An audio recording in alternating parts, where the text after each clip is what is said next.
Welcome to another Bendigo backstory for Bendigo Writers Festival. Today I'm joined by Barry Jonsberg. Very excited to be talking about his new middle grade or younger YA novel, Catch Me If I Fall. Welcome, Barry. Thanks very much, Cecile. It's lovely to be with you.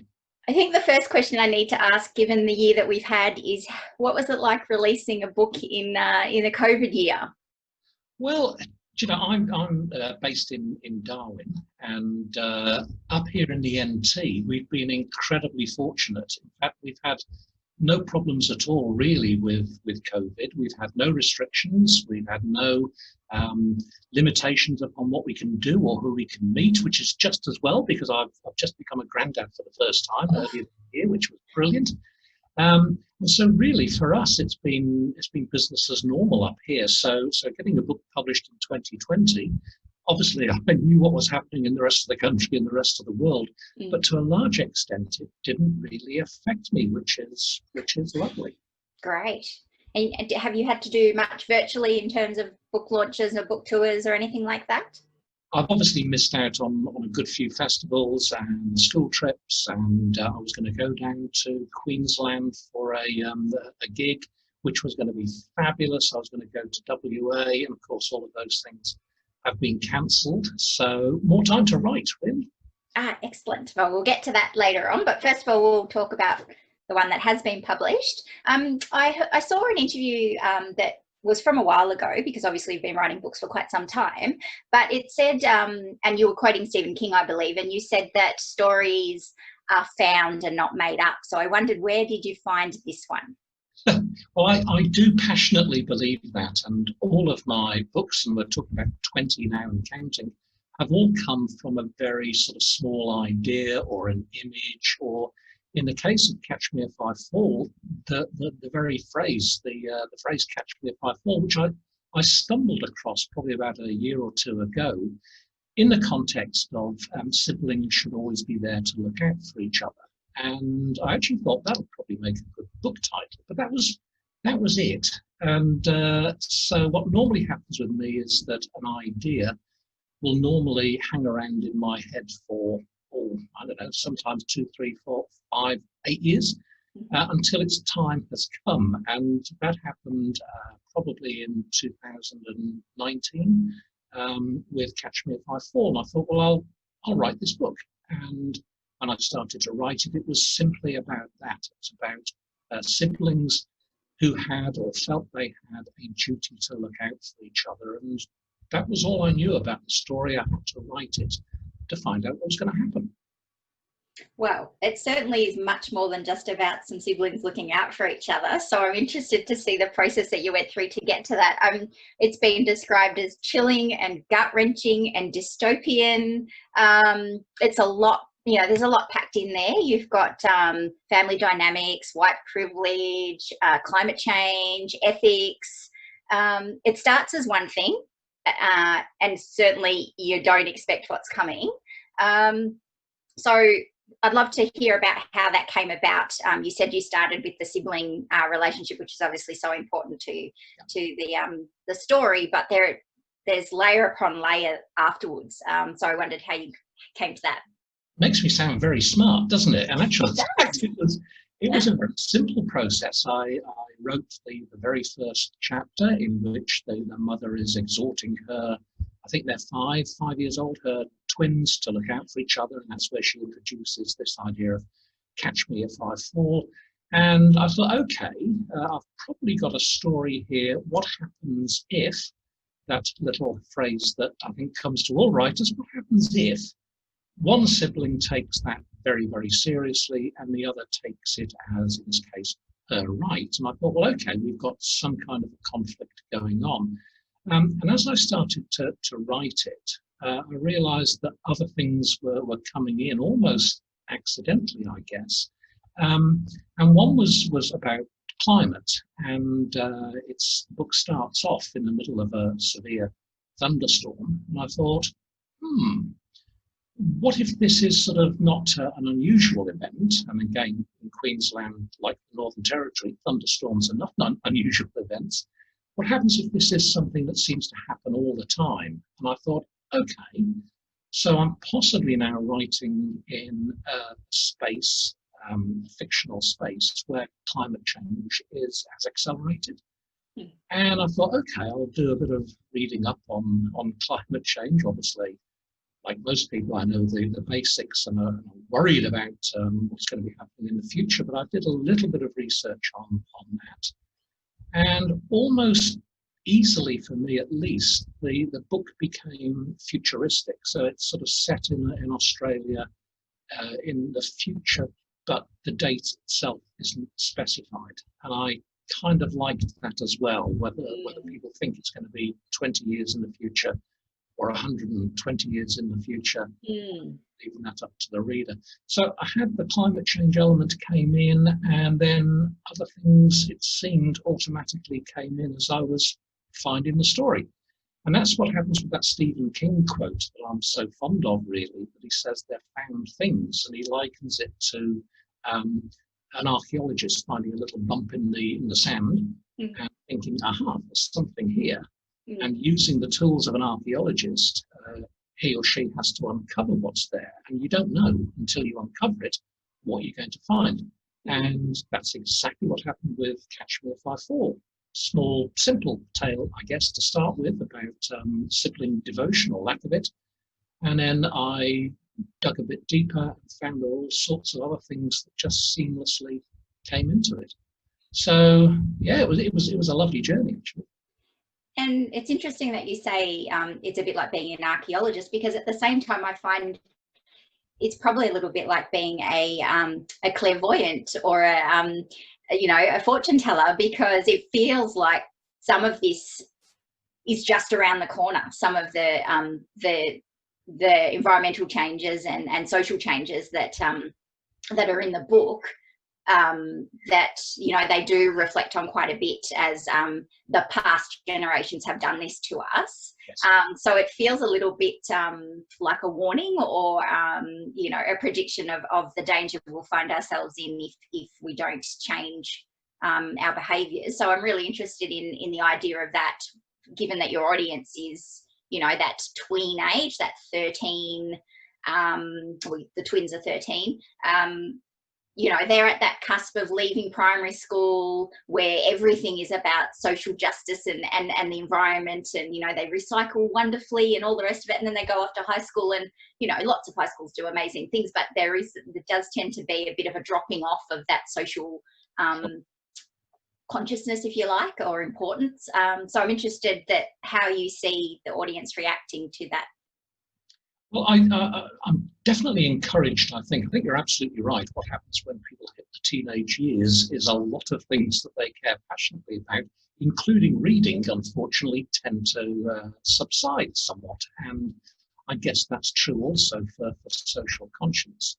And I remember I was a child of the 60s, and that was the decade when everybody was passionate about everything. And then suddenly you found in the 70s and 80s that all of those activists suddenly became merchant bankers and cared more about their homes than they did about changing the world. I don't think that that's going to happen with this generation. And I don't really have not a huge evidence to back that up, other than a sort of a faith, I think, in young people. And this has been demonstrated, I think, many, many times. Rita Thunberg, obviously, is sort of an example that springs to mind. But also, I was a teacher for an awful long time. And I know that young people are passionately concerned about this, even in their teens. They're passionately concerned about what I and in my generation has done to the planet. And interestingly, I was over last year in 2019, I was over at the Berlin International Literature Festival. I was the only Australian invited, which I thought that was wonderful. And I did a gig there. And as you can imagine, I don't speak German, so I had translators, and it was all a little bit sort of strange. But one girl in the audience, when it came to question time, asked about what young people in Australia were doing about climate change. And I gave some sort of answer, but I also said, what are kids in Germany doing? And she said, well, we've all been out demonstrating. She said, all of my classmates here, we've been out on the streets protesting in front of And I thought that was just absolutely amazing. I mean, I was there to talk about books, but suddenly we were having this little sort of, political discussion. I was asked about what I thought about Brexit and Donald Trump and, the leanings to the right. So these kids were very political, very socially aware. And I thought, I don't think I was like that at that age. They seem more mature, they seem more aware, and I say passionately concerned about what's happening to the world. And I guess now the difference between them and the 60s is that, and to some extent, we were powerless in the 60s. The things we were worried about was nuclear war. You can't do much about that as an individual. But now, with the idea of climate change, I think these people can and will do something. Whether it's too late, who knows? But no, I'm pretty optimistic, really. I've got great faith in the young people of this country and the world. Good. That leads me actually to, teenagers and their behaviour and their characteristics. And obviously you've written 20 books. So, and you've been a teacher and a parent, so you know what you're talking about. And it strikes me that Ashley is the type of teenager that you could really dislike if you wanted to, because she's quite arrogant and she's quite selfish. And she her view of the situation that she's in, both socially and environmentally, is just, oh well, that's what it is, and we'll just make do with the great stuff we have. And for those that haven't read the book, the family that is the main characters the twins come from is very, very well off, and in a world where the divide between privilege and those without privilege is huge, then they're at the very top of the rung, if you like. So she just sees that as her given right, because her parents work, or her mother works hard for the money, and that's just the way that the chips have fallen. And obviously she changes, but I'm interested to know the process of writing a character that is not likable and that has some huge growth to go through during the book. Yeah, it's an interesting question, that, because when my publishers read the first draft, they went, wow, this Ashley kid is thoroughly unlikable. And you might need to tone down just how horrible she appears at the beginning of the book, because obviously, you don't want your audience to be put off to the extent where they're going to put the book down because they're reading about a character who's also the narrator of the book, who is so thoroughly unlikable. So, but yes, Ashley is a child of privilege. She's been protected from the outside world all her life.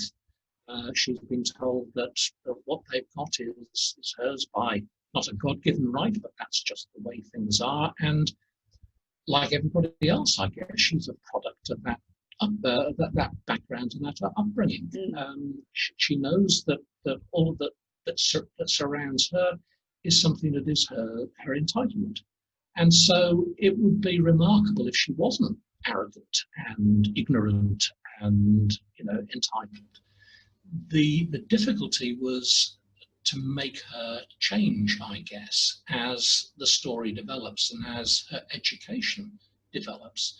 She learns about not just family dynamics, but she also starts to learn something about the world outside, the world she's been protected from. And I was quite pleased with that little sort of character arc of Ashley. I mean, obviously other people will tell me if I got it right, because you don't want, ludicrous, unrealistic transformations in characters. You have to be able to see the reasons why they change. And Ashley obviously changes fundamentally as the book progresses. She's a very different kid than the kid that starts at the beginning of the book. Absolutely, she does. She goes through an enormous transformation, but she's kind of guided along the way, I suppose. Her eyes are opened by her new friend Charlotte, who's kind of in between the worlds, if you like, not quite a full have, but definitely not a have not. And then without giving too much away, the kids in the park are a complete eye opener to a new world that she just really, I guess she knew if she really wanted to allow herself to know that was there and going on, but then she actually gets involved and learns a lot more. So did you draw on any inspiration from anywhere else to develop those steps to her growth, or was it just you know it just happened? I haven't worded that very well, sorry. No, because that's exactly how it is. It did kind of just happen. I mean, I knew when I started to write it that I was writing a pretty unpleasant and unlikable character at the beginning. And clearly, if she's still unlikable and unpleasant at the end of the book, well, I've done something wrong. So I knew that she was going to change. And for Ashley, I guess the big thing is when they go on a school camp and she gets exposed to experiences, I guess, that are a little different from her sheltered life. And one incident in particular turns everything upside down when her brother makes good on his vow that he will always catch her if she falls. And I suppose it's that particular incident that switches something over in her brain and makes her look at the world and her relationships, I think, in a different way. Mm. So the thing with Charlotte, who's her best friend at school, that was sort of interesting because Charlotte wasn't a very well developed character in the first draft. And in the second draft, I developed her a little bit by showing a little bit more of her home life, which was an attempt to show the various strata of society that exists in this futuristic sort of Australia, the incredibly wealthy, the ones in power, the ones who are beyond the pale, who live by no rules and just look out for themselves, and the ones in the middle. So if you like, the middle class of Australia, striving to get to the point where they can become as privileged as those who are in power over them, and desperately afraid that they are going to sink down and become the outcasts. So Charlotte was a useful character in that sense to perhaps further develop this idea of the various structures of society that exist in this imagined future. And that touches also on a point that you made before about how teens these days are more ready to deal with the big issues, I suppose. And one of the questions I was going to ask was about, if this is middle grade, then these kids are higher primary school, lower secondary readers. And I was going to ask if you thought it was quite a dark concept to throw at them, I suppose, the thought of Australia that's, burnt and devastated, and, that people are in gated communities, and that children are left on their own, and, all the other things. But this idea that you sort of gently present it to them by showing a little bit of Charlotte's home life and a little bit of, when their kids are in the car and they see things out their window, or they quickly steal off to the park, or when they overhear people at the camp. So it's you're presenting these big issues and these possibilities of danger, but you're holding their hand as you do it, I suppose. And is that a very intentional thing? I'm not sure if it's intentional that I'm holding their hands. I mean, one thing I know, both as a writer and as a teacher and as a parent, is that 10, 11, 12, 13-year-olds, we tend to think, oh, how wonderful and innocent. But I don't know if we're sort of looking back upon our own childhoods and thinking, oh, I didn't really know a great deal then. I was very sort of naive. Kids can put up and do put up with an awful lot of nastiness and unpleasantness, and they know about death. Most of them have experienced it within their family. They know about the nasty side of life. And I think as a writer, if you're writing something that's realistic, then those things have to be included. I do this in most of my books. I try and get them to laugh, but at the same time, there is normally sort of death in there somewhere. There's certainly some unpleasantness. There's pain and suffering. And most of the kids that I know, they understand that, and they don't like it if as a writer, or indeed as a person, you talk down to them, and they feel as if you're trying to protect them from something that they need no protection from. So I think sort of kids are very well aware, as I was saying earlier, about the injustice, the unfairness of society, the way in which we are headed looks as if it's going to be disastrous. I think they are very much aware of that. And I think it's my duty to tell them the truth as I see it, and certainly to believe that they can handle that truth. And speaking of things as they see it or are hoping for, the use of technology is an interesting one in the book. Robotic animals. The kids are very dependent on their iPads. The punishment is that the iPads get taken away. That's very common these days. But then obviously those devices are used later on in the book for various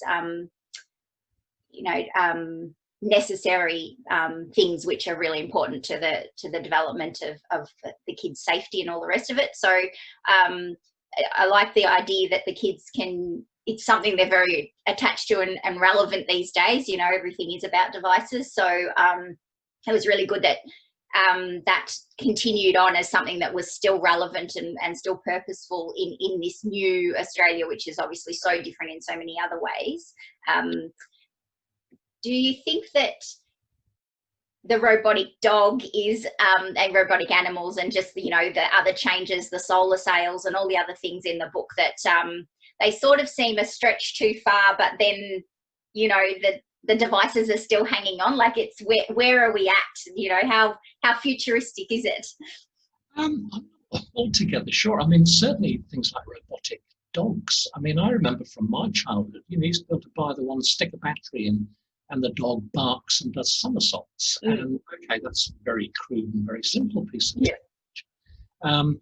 But I mean, again, I did a little bit of research. I don't normally do research for books because it gets in the way of writing time, but I did with this because I've always been interested in artificial intelligence. And so I did some sort of research on that, and it's a fascinating area. And of course, people are building, humanoid robots and very lifelike ones that can do a number of things about the house. And so you tend to think, well, where is this going to lead? And again, I read quite a bit about Elon Musk in particular is really worried about the future of artificial intelligence. And are we going to be developing machines that are going to think quicker and quicker and quicker and build better and better versions of themselves to the extent where we as humans suddenly become, irrelevant really, and that we have created something that we cannot control. And so that was another idea that came in to the book as things were going along.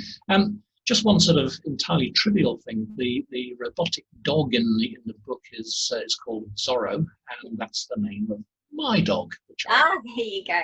Blew up here in Darwin. So. I hope he doesn't destroy things just as much as Zorro does in the book. He did as a puppy. Now he's getting on a bit, so he's all fine. Yeah, I was actually just going to read a little quote about when the puppy does come into the story, just because it's like you say about being a little bit worried. Sorry, I just have to find the spot where I had it written down. Yes, here we go. So they're talking about the new pet. He has a new generation of artificial intelligence algorithms installed, and this means that basically he interacts with his environment, learns from it, and changes behavior accordingly. When I read that, I thought, I just feel like that is not going to go well. And not because I had any sense of what was coming, but just because I thought, well, the environment he lives in is a very odd one. And so if he watches the people within that environment and their behaviors and then changes accordingly, he's not going to be a normal dog, is he? So I was really quite worried, and I wondered if you were expecting that reaction or not. Well, I'm very, very pleased with that reaction, because what you're doing as a reader is you're picking up on various clues or hints, and if that's making you anxious about what might happen later on in the book, it's much more likely you're going to carry on reading to find out whether or not your suspicions are true. So no, I'm very pleased when you get those sort of ideas. I mean, as far as the dog is concerned, Yeah, I think we tend to worry, and there is a couple of episodes in the book where the dog does unexpected things and causes a certain amount of trouble. But to some extent, that's all a bit smoke and mirrors as well, isn't it? Because Absolutely. we find out, well, again, we can't talk about some of the twists in the book without ruining it for people who've not read it. But yeah, it's an idea that technology can come back to bite you. And what is the relationship between us and technology? And that's one thing that is brought up, I think, quite a bit in the book. Is, you know, we've all got our phones, and I mean, I remember very distinctly with my children saying, you can't have one of those things because they're horrible and you don't need them. There is a phone over there, it's got a wire attached to the wall, use that if necessary. And of course, all of that has changed so fundamentally, and all of us now are hooked up to technology. And I've just got a new phone and I love it, actually. It does all sorts of amazing things. It's quite magical. And so I kind of wanted also to explore that idea of you know, can we love machines? I mean, what does that mean? What does it say about us as human beings? Are we moving to a point where we're more attached to machines than we are to the person who's sitting next to us on the bus or wherever? You know, we're staring at our tablets, at our phones, and the rest of the world seems to be blocked out. There's an interesting idea, because most times people are looking at their phones and they're exploring the big wide world out there, but they're closed off to the world that's immediately around them. So that's, again, an interesting idea. Is how far is technology going to develop? How far is it going to destroy us, or indeed be our savior? Interesting stuff. It is interesting, and I think that idea of I was thinking, oh, she's not going to like the dog. You know, once she knows it's robotic, she's just going to think, well, you know, I can't love a robotic animal. It's not the same. It won't give me. But they both the twins absolutely adore this dog and vie for its attention, and really get very invested in looking after it and being their owner. And you know, so that whole idea of can you get past the idea that something is man-made but still love it, is a really fascinating one. And I wanted to obviously you plan a novel and you know what's coming, but for your reader you have to be very careful in giving those little clues, like you said, of what's to come. Is it tricky to not give too much away too soon, and to know when that right time is to divulge those bits of information that do, you know, set the twist in motion?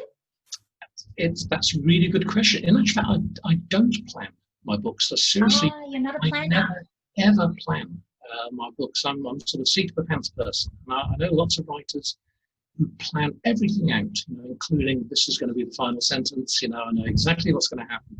And they put post-it notes up all over the place, and you know, and then they go, right, I've got the story pinned down, and then they start to write it. And I've never been able to do that. I mean, partly it's sort of laziness. It's I'd sooner be writing a story and getting involved in it rather than doing stuff on post-it notes or, you know, notepads or whatever.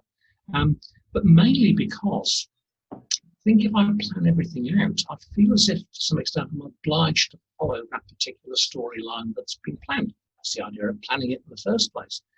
But I actually, because of seat of the pants writing, I just start off with that little idea, and then so I have no idea how the book is going to end, and I had no idea how this book was going to end, or indeed even was going to develop. And again, we're probably going to talk in a little bit of code, and you might not believe me, but the character who performs, I suppose, the greatest twist, hopefully, on the reader, I didn't know about that until probably about a third of the way through writing it.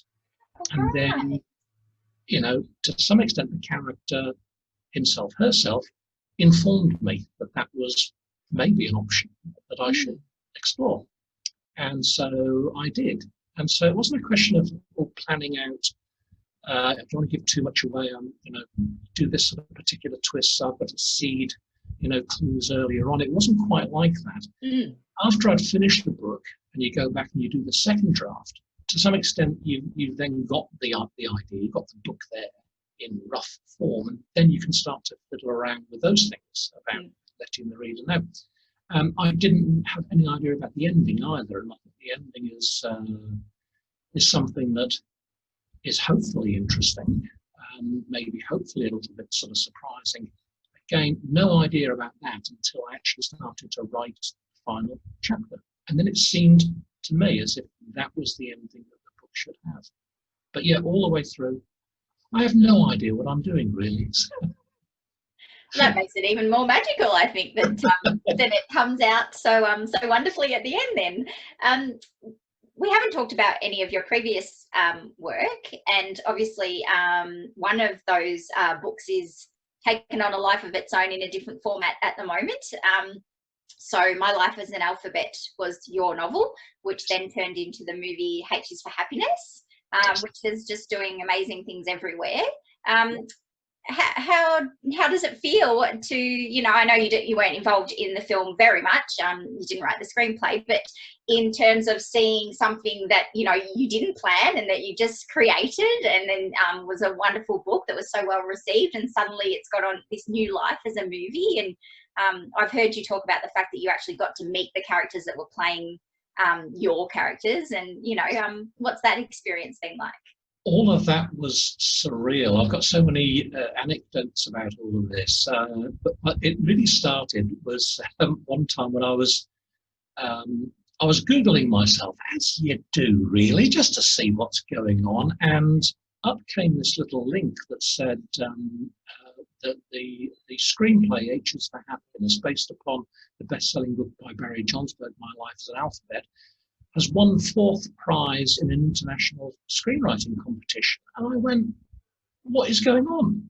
And I got in touch with my publishers and said, someone's stolen my book. And they said, no. Don't you remember that Lisa Hoppe bought the rights to your book sort of about 2 years ago? And I said, I've forgotten entirely, because most writers will tell you that a lot of books are optioned for films. Very, very few make it through to actually becoming a film. So My Life's an Alphabet had been optioned for a film before. Nothing came of it. And in fact, a good number of my books have been optioned for films. Nothing's ever come of it. So I just forgot about it and got on with the next novel. And then I was actually touring in WA, and I got a phone call from Lisa Hoppe, the screenwriter, who said, it's happening. We've got the funding, we've got characters, it is happening, it's going to be happening soon, in about 6 or 7 months, and it's going to be filmed in Albany in WA. And I was about an hour's drive from Albany when I heard that news. And so all of that was incredibly exciting. I hadn't seen the screenplay. Eventually, yes, things happened very quickly, and my wife and I were invited down to Albany to meet the characters. I've even got a little bit part in the movie. Blink and you miss me. I'm there for about sort of a second and a half. And the first person I saw when I went on set was Miriam Margolyes, who's I've adored for the longest time. She is such a crazy character. And then the second and third and fourth people that I saw were my characters. Candice Fee, Douglas Benson from Another Dimension, and Jen Marshall. And my wife took a picture of me with my arms around my characters, and it was the most surreal feeling to be there smiling with products of my imagination next to me. So it was a lovely, lovely experience. Went to the premiere in Melbourne for that, and there were about 2,000 people in the audience. We got a standing ovation, and it has done very, very well across the world. So that's nice. The same company are doing a film of my last book, which is A Song Only I Can Hear, and they've got the screenplay done for that. So I could be one of these people who gets 2 films made, which would be brilliant. That's terrific. Congratulations. Well, I must say that I found this very visual and could very much see it as a film as well. So it might be three 3 times lucky, I think. Hopefully that one gets option 2. Some information on that score, but we can't really talk about it just at the moment. Okay, we'll stay tuned. Us and everybody in Bendigo. So, yeah. Right, yeah, we'll keep an eye out. Well, we're just about out of time. It's been a pleasure talking to you. It's an absolutely wonderful novel. I can't recommend it highly enough for, like you say, children 10, 11, 12, 13, and adults too, because I thoroughly enjoyed it. And the teens in my house will be getting to read it after me now. And yeah, thank you so much for spending some time with us today. Cecile, thank you so much. It was a lovely interview. I've had a really good time. Thank you. Thanks.